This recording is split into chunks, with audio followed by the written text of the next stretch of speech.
আজকে আমাদের রাতের খাবারে ছিল একদম তাজা লাল মুরগির ঝোল আর হচ্ছে পোলাও। হ্যালো এভরিওয়ান, আসসালামু আলাইকুম। জামাল অ্যান্ড মিলিস ব্লগ থেকে আরও একটি রান্নার ব্লগ নিয়ে চলে আসলাম আপনাদের জন্য। আমি মিলি। আজকে অনেক দিন ধরে সবাই বলতেছিল যে একটু মুরগির ঝোল ঝোল করে রান্না করে সাথে পোলাও দিয়ে খাবে। তো সেই হিসেবে ভাইয়া হচ্ছে দোকান থেকে একটা জীবিত মুরগি নিয়ে পরিষ্কার করে বাসায় নিয়ে আসলো। তারপর বাসায় এসে কাটাকাটি করে রেডি করে দিল। তো এই জন্য আমি রান্না করতে চলে আসলাম। প্রথমে হচ্ছে কড়াইতে তেল দিয়ে পেঁয়াজটা ভেজে নিতেছি। পেঁয়াজটা একটু বাদামি কালার হয়ে আসলে আমি আস্তে আস্তে অন্য মশলাগুলো দেব। এরকম ঝোল ঝোল করে মুরগি রান্না করতে হলে পেঁয়াজগুলো যদি আগে একটু বাদামি কালার করে ভেজে নিই তাহলে কিন্তু রান্নার কালারটা অনেক সুন্দর আসে। তো যার কারণে হচ্ছে আমি আগে পেঁয়াজগুলো একটু ভেজে নিতেছি। আর এই যে দেখেন আমার পেঁয়াজগুলো কি সুন্দর হালকা হালকা একটু বাদামি কালার চলে এসেছে। তো এখন হচ্ছে আমি একটু রসুন বাটা, তারপরে হচ্ছে একটু আদা বাটা দিয়ে দিব। যেহেতু আমাদের আদা বাটা রসুন বাটা সবসময় রেডি করাই থাকে, তো দিয়ে দিলাম। দিয়ে এগুলাকে একটু ভালো করে আর একটু ভেজে নিব।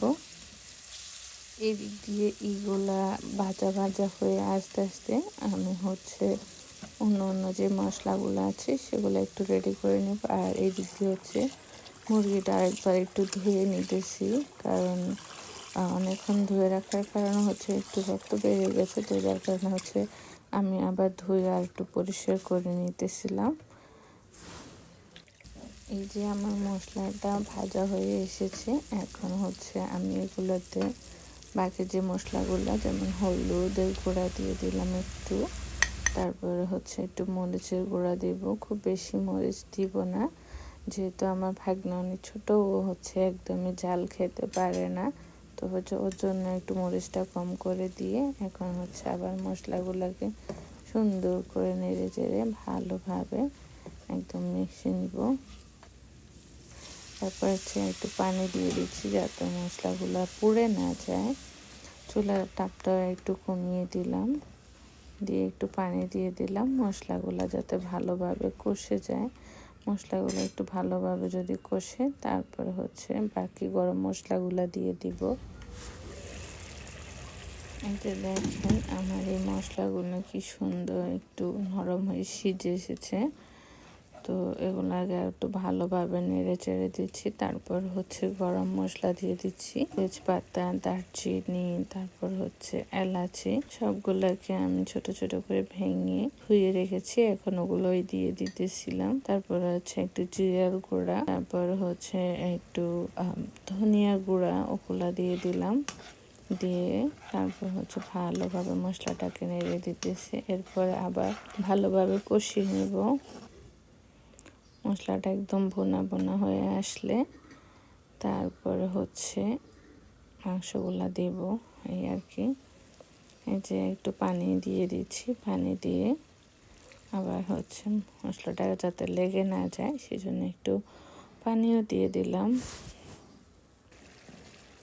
এই যে দেখেন আমার মশলাগুলো একদম সুন্দরভাবে কষানো হয়ে গেছে, সবগুলো মশলা খুব সুন্দরভাবে হয়েছে। এখন হচ্ছে আমি মাংসগুলা দিয়ে দিয়েছি।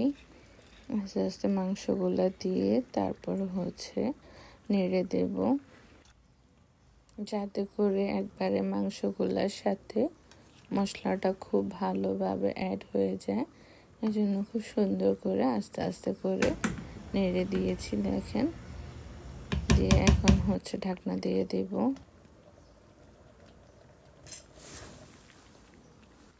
কিছুক্ষণ কষানো হয়েছে, এখন আবার হচ্ছে আমি আবার নেড়ে দিয়ে দিচ্ছি যাতে নিচে দিয়ে লেগে না যায়। যদিও মাংস থেকে অনেক পানি বাইর হয়েছে, তারপরে একটু নেড়ে দিতেছি যাতে নিচে দিয়ে যদি একটু লেগে যায় এটা যাতে না লাগে, সেজন্য নেড়ে চেড়ে আবার হচ্ছে সুন্দর করে ঢাকনাটা দিয়ে দেব।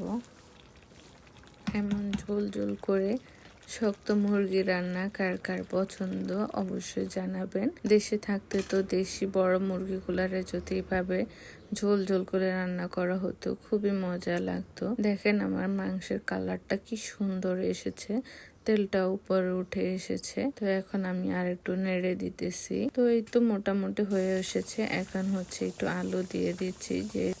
যেহেতু ফ্রান্সের আলুগুলা একটু নরম টাইপেরই হয়, আমাদের দেশের গুলার মতো এত বেশি জোশ নেয় না, অল্প জোশে হয়ে যায়। তো যার কারণে হচ্ছে আমি আমার মাংস রান্নাটা মোটামুটি হয়ে এসেছে, মানে নামানোর কিছুক্ষণ আগে হচ্ছে আলুগুলা দিচ্ছি, কারণ এর আগে যদি আলুগুলা দেয় আলুগুলা একদম নরম হয়ে গলে যায়। তো যার কারণে আমি হচ্ছে নামানোর আগে দিয়ে আলুগুলা দিয়ে একটু ভিতরে ঢুকিয়ে দিচ্ছি, কয়েক মিনিট একটু হচ্ছে কষাবো, তারপরে হচ্ছে নামিয়ে নিব।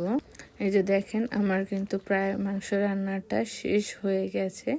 তো এখানে হচ্ছে একটু কাঁচা মরিচ দিয়েছি, প্রথমেই বলেছি আমার ভাগনা কিন্তু খুব বেশি একটা ঝাল খেতে পারে না। তো এই জন্য আমি প্রথমে কাঁচা মরিচ না দিয়ে নামানোর আগে হচ্ছে একটু কাঁচা মরিচ দিয়ে দিচ্ছি, যাতে ওর কাছে ঝালটা বেশি না লাগে। কাঁচা মরিচগুলো দিয়ে একটু নেড়ে চেড়ে দিলাম, তারপরে হচ্ছে আরো কিছুক্ষণ রেখে চুলার উপর তারপরে হচ্ছে আমি হচ্ছে নামাই নিব। আমি কিন্তু তেমন কোনো পানি দেই নাই, বলতে গেলে মুরগির থেকে যে পানিটা বের হয়েছে সেটা দিয়ে খুব সুন্দরভাবে রান্না হয়ে গেছে।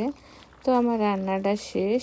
এরপরে হচ্ছে পোলাও করেছিলাম, সেটা রেসিপিটা আপনাদের সাথে আরেকদিন শেয়ার করব। তো এই তো পোলাও দিয়ে মুরগির ঝোল ঝোল মুরগির মাংস দিয়ে খাবারটা খেলাম, আলহামদুলিল্লাহ খুবই ভালো লেগেছে। আমার এই ছোট ভিডিওটা ব্লগটা যদি আপনাদের কাছে ভালো লেগে থাকে, সবাই আমার সবাই লাইক কমেন্ট করে পাশে থাকবেন, আর আমার পেজটাকে সবাই ফলো করে দিবেন। দেখা হবে অন্য কোনো ব্লগে, সে পর্যন্ত সবাই ভালো থাকবেন। আল্লাহ হাফেজ।